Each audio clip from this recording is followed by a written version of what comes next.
48% as a decimal. Now, when we convert percentages to decimal, think about this acronym. Think about down for the party, DFP. D stands for decimal, F stands for fraction, P stands for percent. But the main ones that are important are D and P. So if we have a percentage, right, and we're trying to convert it to a decimal, we're right here. 48%. And there's an invisible decimal point right here. To go from P to D, we have to move once, twice to the left. So the same thing to turn a percentage to a decimal, we have to go once, twice to the left.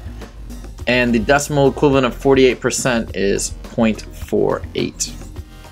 The other way to remember this is now 48 100ths. Remember I said 48 out of 100 is really 48%. So that makes sense that this would be equivalent to 48%. All right. Oh, they wanted a 0 in front. And then same thing here. 8%. We move that decimal spot over once, twice.